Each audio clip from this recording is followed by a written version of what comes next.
This lecture will briefly address the 6 basic types of information sources: scholarly sources, popular or general audience sources, primary sources and secondary sources, and print or physical sources and digital, electronic, and online sources.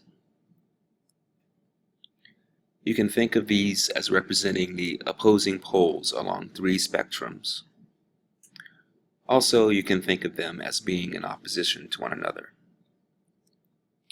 Since Library 105 is geared toward research in an academic setting where finding and using scholarly information sources is essential, we will start by contrasting scholarly sources and popular or general audience sources.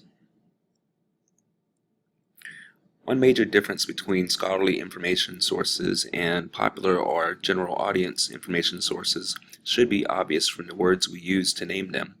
The names tell you their audience, who they are intended for. Scholarly sources are intended for scholars, including researchers, professors, and other instructors, subject experts, students, and professionals and practitioners of specialized skills. Popular or general audience sources are intended for the general public, for lay people. All of us are lay people in many, many subjects.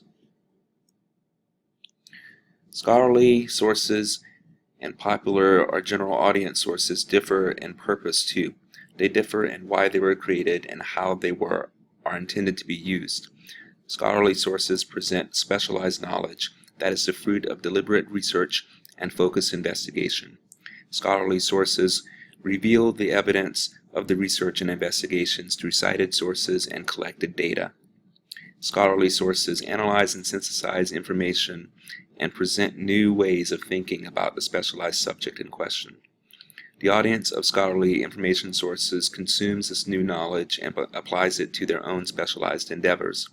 For example, as an instructor of information literacy, I read scholarly articles about teaching methods in order to learn new ways to be a more effective teacher.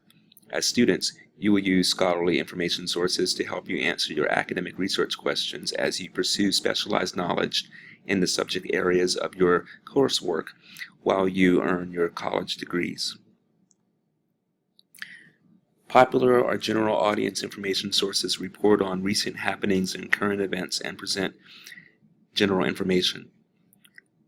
People use popular or general audience information in a variety of ways. They use it to inform themselves, to entertain themselves, and to help them make decisions, both small and large.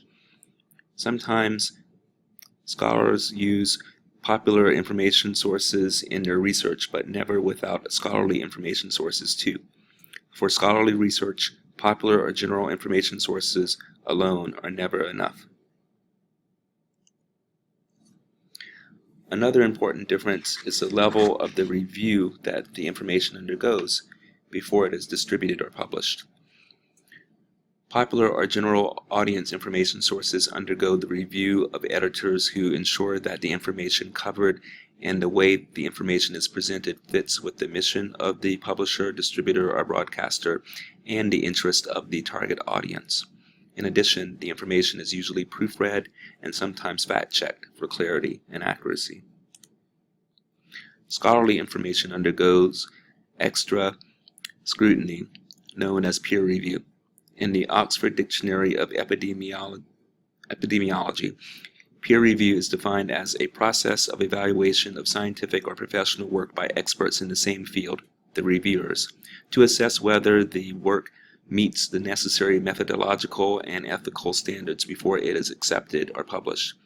Also, the critical assessment of manuscripts submitted to journals by experts who are not part of the editorial staff. In summary, scholarly information sources are intended for scholars or professional audiences. They disseminate specialized knowledge with supporting evidence, and they undergo peer review.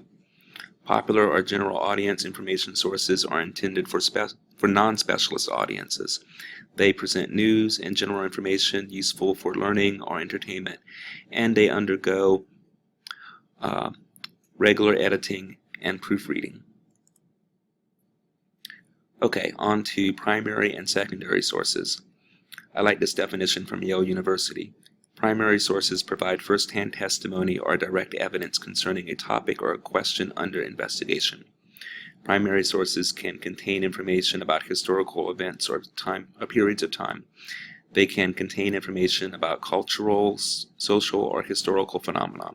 They can be text or visual or auditory or physical three-dimensional objects. Also, the direct evidence discovered in original scientific experiments are primary sources of information. Here is a definition of secondary sources from the website teachinghistory.org.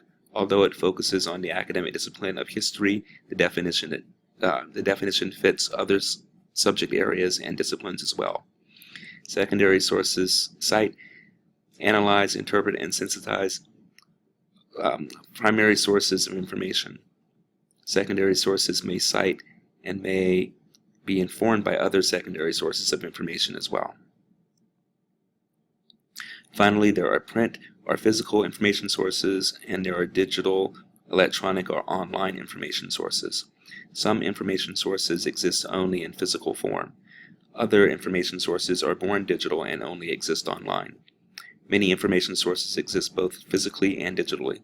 It is important that you cite your reference sources exactly as you found them, so that your audience can consult them as well if they wish to. So we have covered the 6 basic types of information sources. If you have any questions, email me at profits@cofc.edu. Thank you for watching.